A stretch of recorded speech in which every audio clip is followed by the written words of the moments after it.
Assalamualaikum warahmatullahi wabarakatuh. Alhamdulillahilladzi nahmaduhu wa nasta'inuhu wa nastaghfiruh wa na'udzu billahi min syururi anfusina wa min sayyiati a'malina. May yahdihillahu fala mudhillalah wa may yudlil fala hadiyalah. Asyhadu an la ilaha illallah wahdahu la syarikalah wa asyhadu anna Muhammadan abduhu wa rasuluh alladzi la nabiyya ba'd. Allahumma shalli wa sallim wa barik ala Muhammad wa ala alihi wa ashabihi ajma'in. Qala ta'ala fil Qur'anil Karim, bismillahirrahmanirrahim, wa idza sa'alaka 'ibadi 'anni fa inni qarib ujibu da'watad da'i idza da'an falyastajibu li wal yu'minu bi la'allahum yarshudun. Alhamdulillahirabbil alamin. Sahabat Star FM yang dirahmati oleh Allah, kembali kita bersyukur kepada Allah Subhanahu wa taala, dan tak lupa pula bersolawat dan salam kepada Nabi kita Rasulullah Muhammad sallallahu alaihi wasallam. Suatu ketika Rasulullah Muhammad sallallahu alaihi wasallam didatangi oleh salah seorang dari suku Arab Badui. Pemuda tersebut bertanya kepada Rasulullah Muhammad sallallahu alaihi wasallam terkait bagaimana sebetulnya teknis berdoa yang dibenarkan dalam Islam. Di sini bicara soal teknis, memberikan gambaran penting apakah kalau kita berdoa itu apakah dengan suara yang rendah atau dengan suara yang lantang. Soalnya ini akan berimbas kepada dua hal yang berbeda. Kalau kita berdoa dengan suara yang lemah lembut, berarti ini menggambarkan kalau kita beranggapan bahwasanya Allah dekat. Sementara kalau kita berdoa kepada Allah, zikir menyebut nama Allah dengan suara yang keras, lantang, berarti ini kita seakan-akan beranggapan bahwa Allah itu jauh. Sehingga turunlah Al-Quran suratul Baqarah sebagaimana yang kami bacakan tadi. Wa idza sa'alaka 'ibadi 'anni fa inni qarib ujibu da'watad da'i idza da'an. Kata Allah, jika ada hamba-Ku bertanya kepadamu wahai Muhammad terkait soal diriku, maka katakan saja fa inni qarib, aku itu dekat. Ini memberikan simpulan penting kepada kita bahwasanya kalau berdoa memohon kepada Allah atau zikrullah haruslah dengan suara lemah lembut, bukan dengan suara yang keras, karena ini akan menjadi poin penting bagi kita bahwasanya kita harus yakin Allah Subhanahu wa taala adalah zat yang maha mendengar. Baik, rekan-rekan Star FM yang dirahmati oleh Allah Subhanahu wa taala. Tapi lagi-lagi bicara soal keunikan doa, mengingat ini juga bulan suci Ramadan, bulan yang dikatakan dikabulkan oleh Allah Subhanahu wa taala doa-doa kita. Tak sedikit ada yang beranggapan sekaligus bertanya seperti ini, aku sudah capek berdoa, aku sudah lakukan segala macam cara untuk dikabulkan oleh Allah doa-doa saya, tapi kenapa ternyata sampai saat ini doa saya belum dikabulkan juga? Maka daripada itu, para ulama sebetulnya sudah banyak memberikan penjelasan-penjelasan penting terkait beberapa hal yang harus diperhatikan dalam berdoa. Kalau kita ingin mengacu kepada Al-Quranul Karim suratul Baqarah 186 yang kami bacakan tadi, ada paling tidak pada kesempatan yang sangat singkat ini kita akan bahas 3 hal yang harus kita perhatikan dalam berdoa jika kita ingin doa kita diterima oleh Allah, dikabulkan oleh Allah Subhanahu wa taala. Apa itu? Yang pertama yang harus kita perhatikan adalah apa tujuan kita berdoa.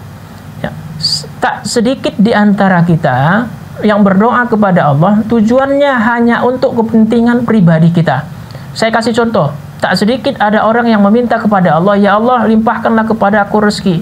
Tapi kira-kira apa manfaat rezeki itu untuk Allah? Ketika Allah Subhanahu wa taala berikan kepada kita rezeki misalkan, maka bisa saja harta yang kita dapatkan tersebut, rezeki yang kita dapatkan hanya untuk berhura-hura, beli kendaraan baru, beli rumah baru dan lain sebagainya. Atau mungkin kalau laki-laki pengen dapat istri baru, mungkin bisa jadi juga seperti itu. Tapi yakinlah kalau kita membuat tujuan utama doa kita selipkan ada dampak efek positifnya untuk kemaslahatan agama Islam. Seperti, ya Allah berikanlah aku rezeki yang banyak, supaya aku bisa banyak-banyak bersedekah. Ini baru bagus. Kenapa? Karena selain kita tidak mementingkan diri sendiri di sini, ada nilai plus yang akan kita berikan kepada Allah Subhanahu wa taala, sehingga inilah yang nanti akan menggugah agar doa-doa kita itu diijabah oleh Allah Subhanahu wa taala. Jadi itu yang pertama. Tujuan kita berdoa harus diperjelas lagi. Jangan hanya untuk kepentingan pribadi, tapi juga harus ada kemaslahatan untuk agama kita. Selanjutnya yang kedua, sahabat Star FM yang dirahmati oleh Allah Subhanahu wa taala, yang harus kita perhatikan adalah jangan tergesa-gesa memaksa Allah supaya mengabulkan doa-doa kita. Karena apa? Mari kembali kita kaji firman Allah yang kami bacakan tadi. Allah berfirman, "Ujibu da'watad da'i idza da'an." Aku ijabah doa siapa yang berdoa. Allah Subhanahu wa taala lebih memilih kosakata ujibu, aku ijabah, bukan aku kabulkan. Walaupun mungkin dalam Al-Qur'an terjemahan secara umum tak sedikit ada yang menerjemahkan dengan kalimat aku kabulkan. Tapi lebih tepatnya di sini ternyata Allah katakan ujibu, aku ijabah, aku jawab doa siapapun yang berdoa. Artinya semua doa-doa kita sebetulnya sudah diijabah Allah, tapi tentunya dengan cara Allah sendiri. Bisa jadi misalkan kita meminta mobil kepada Allah supaya diberikan rezeki dalam bentuk mobil, tapi Allah berikan sepeda motor. Loh, kok lain yang diminta, lain yang didapatkan? Ternyata Allah berkeinginan agar kita itu banyak mensyukuri dulu. Bagaimana mungkin kita bisa mensyukuri nikmat rezeki berbentuk mobil kalau nikmat rezeki dalam bentuk sepeda motor saja pun belum bisa kita lakukan?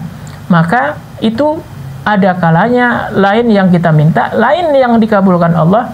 Tujuannya adalah supaya kita mensyukuri nikmat Allah terlebih dahulu. Tidak tergesa-gesa dalam berdoa juga memberikan gambaran penting kepada kita bahwasanya Allah tahu kapan timing yang pas, waktu yang pas Allah mengabulkan doa kita. Mari kita merujuk kepada salah seorang nabi yang pernah Allah abadikan namanya di dalam Al-Qur'anul Karim, surah Maryam, yaitu Nabi Zakaria. Nabi Zakaria ketika dia menikah sampai usia senja, dia tak pernah lepas berdoa kepada Allah Subhanahu wa taala supaya diberikan keturunan, supaya diberikan anak, generasi penerus. Tapi ternyata di penghujung usianya yang sangat senja, Allah Subhanahu wa taala baru kabulkan doanya. Bayangkan, sudah berapa puluh tahun dia berdoa, nggak dikabul-kabulkan oleh Allah, sehingga di penghujung masa usianya dia tetap tak pernah meninggalkan yang namanya doa. Silakan disimak dalam Al-Qur'anul Karim surah Maryam ayat pertama sampai kelima. Di sana nanti Allah abadikan doa Nabi Zakaria. Rabbi inni wahanal azmu minni washta'ala ra'su syaiba. Ya Rabb, kata Nabi Zakaria, sungguh tubuhku telah lemah. Inni wahanal azmu minni. Tulang belulangku sudah pun sangat rapuh, sudah sangat lemah. Karena dia pada saat itu statusnya sudah tua renta. Washta'ala ra'su syaiba. Bahkan rambutku pun sudah memutih, sudah dipenuhi uban. Tapi, kata Nabi Zakaria, aku tak pernah kecewa meminta kepadamu ya Rabb. Di sela-sela pada masa itu, istri beliau sudah divonis mandul berdasarkan medis pada masa itu. Karena memang dari muda awal menikah sampai tua tetap tak bisa punya keturunan. Tapi apa yang terjadi? Karena keseriusan berdoa Nabi Zakaria kepada Allah, tak pernah putus asa berdoa kepada Allah, tak pernah tergesa-gesa, maka apa kata Allah? Ya Zakaria, inna nubashiruka bighulamin ismuhu Yahya. Wahai Zakaria, kukabarkan berita gembira kepadamu, akan lahir anakmu nanti dari dirimu yang sudah tua, dari istrimu yang sudah mandul, seorang anak yang luar biasa. Namanya adalah Yahya. Bayangkan, tidak hanya anak yang soleh, anak yang baik, bahkan Allah sendiri yang langsung memberikan nama untuk anak Nabi Zakaria ini. Inilah hasil buah dari keseriusan berdoa, tidak tergesa-gesa. Allah tahu kapan waktu yang tepat. Sekaligus yang ketiga, apalagi yang harus kita perhatikan dalam berdoa agar doa kita cepat diijabah dan dikabulkan oleh Allah Subhanahu wa taala, bisa kita saksikan bagaimana salah seorang sahabat Nabi, dari sekian banyak sahabat Nabi, ada namanya Sa'ad bin Abi Waqqas. Ini orangnya paling sering diijabah bahkan dikabulkan oleh Allah doanya. Sehingga para sahabat yang lain pun penasaran sambil bertanya, wahai Sa'ad bin Abi Waqqas, apa rahasianya mengapa doamu cepat sekali dikabulkan oleh Allah? Inilah sebetulnya yang harus diperhatikan yang ketiga. Apa kata Sa'ad bin Abi Waqqas? Aku dapat nasihat dari Rasul. Apa itu? Yaitu aku tak boleh makan apapun sebelum aku harus pastikan yang ku makan itu harus betul-betul halal. Ini memberikan gambaran poin penting yang ketiga agar doa kita diijabah oleh Allah. Perhatikan apa yang kita makan. Pastikan yang kita makan haruslah betul-betul yang halal dan thayyib. Kulu mimma fil ardi halalan thayyiba, kata Allah. Makanlah apa-apa yang ada di muka bumi ini yang halal dan juga baik. Ini sebagai salah satu wasilah cara yang bisa kita lakukan agar Allah Subhanahu wa taala bisa mengabulkan doa-doa kita. Bahkan dalam Quranul Karim surah Abasa ayat ke-24 Allah juga pernah memberikan satu keterangan, falyanzuril insanu ila ta'ami, maka hendaklah manusia itu memperhatikan apa yang dia makan. Tujuannya apa? Supaya lagi-lagi Allah Subhanahu wa taala lebih mudah untuk mengabulkan doa-doa kita. Baik, mungkin ini yang bisa menjadi kajian singkat kita pada kesempatan kali ini terkait 3 hal yang harus diperhatikan, mengingat kita semuanya umat Islam pasti berkeinginan agar doa-doa kita diijabah oleh Allah Subhanahu wa taala. Dimulai dari yang pertama tadi, yang harus kita perhatikan adalah tujuannya. Apa tujuan kita berdoa? Apakah ada dampaknya untuk Allah Subhanahu wa taala dan agama kita? Yang kedua, jangan tergesa-gesa dalam berdoa.